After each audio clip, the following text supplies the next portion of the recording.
Hi, I'm Ben from Universal Audio, and today I'm going to be showing you a few tricks using the UAD DBX160 compressor limiter.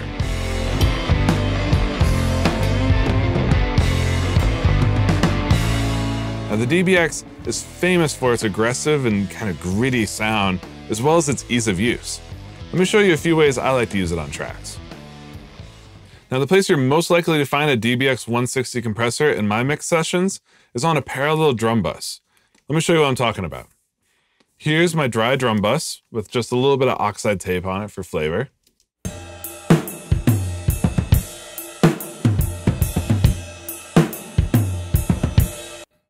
Sounds like drums, right?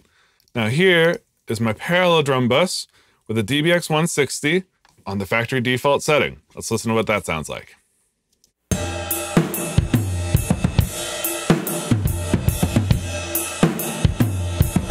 The great thing about doing this in parallel is I can exaggerate this effect. I can really clamp it down so I'm getting this solid, gritty room tone and then these smacks of transients from the kick and the snare and the toms. So now let's hear this in context. I'm going to unmute my clean drum bus. I'm going to pull the fader down for my parallel drum bus with the 160 on it and slowly fade that in until I get just the right amount of flavor that I'm looking for.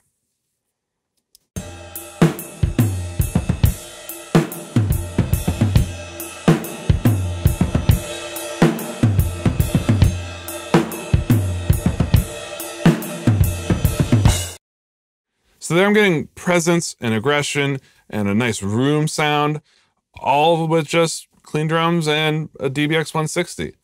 Now, for comparison, let me turn off the parallel compression and I'll turn it back on.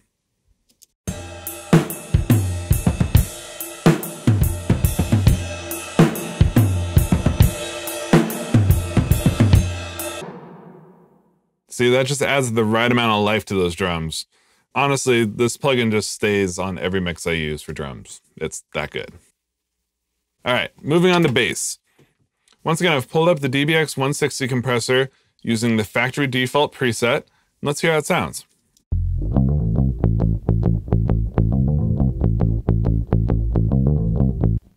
That sounds pretty good already. You can hear how it's clamping down on the bass, but it's still letting the pick attack through. That's why people love the DBX160 on bass.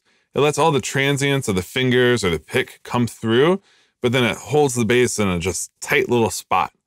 Now, I can hear I'm already losing a little bit of gain, so I'm going to bring that up. And also, this might be an excessive amount of compression. We're hitting like 10 to 20 dBs, and it actually might sound a little more open, a little more human if I use a little bit less compression. So I have two ways of doing that. Again, I can change the threshold, or I can lower the ratio of the compression. I'm going to go for a little bit less ratio, just so it doesn't clamp down on it so hard.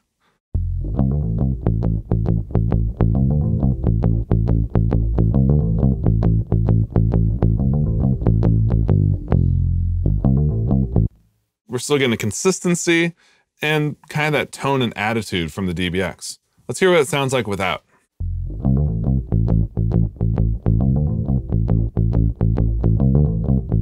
And with.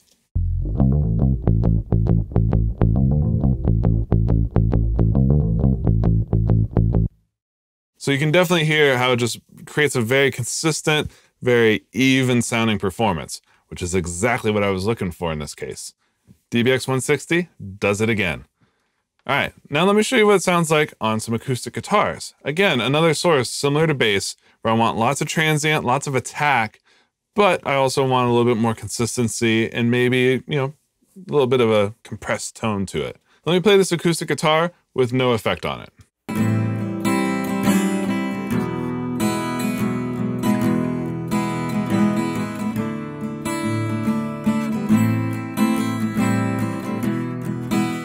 It's not too bad. It's got a nice open tone to it, but you can kind of hear there's some like peaks and valleys and just ebbs and flows to the performance. Now, in a dense rock mix, if I have acoustic guitars, the odds of them getting buried behind the drums and electric guitars are it's 100%. So to bring this acoustic guitar more forward in the mix, I'm going to use the DBX160 to hold in place, let those transients come through, and it's going to help it really pop out of the mix. So once again, I've loaded up the DBX160 factory default preset. I'm just going to start tweaking it as we listen.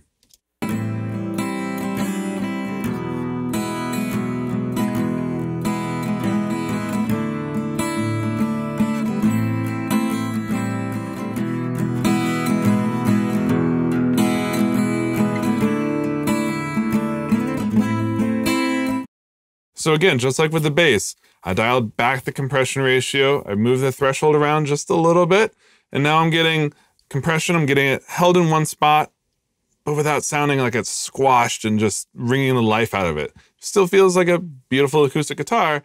You're just now going to be able to hear this over the drums, bass, electric guitars, vocals, everything else that's going on in the mix. Let me play it for you one more time without compression.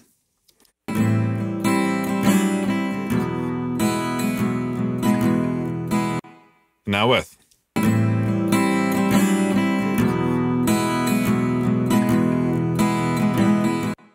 Now that's much better. So that's a couple examples of how I like to use the UAD DBX160 compressor limiter. As you can see, it's a really easy to use plugin.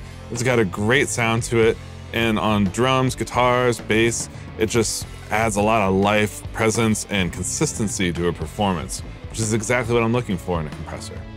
So you can learn more about this and other UA products at uaudio.com. And if you're an Apollo or UAD hardware owner, you can actually demo this plugin right now for 14 days.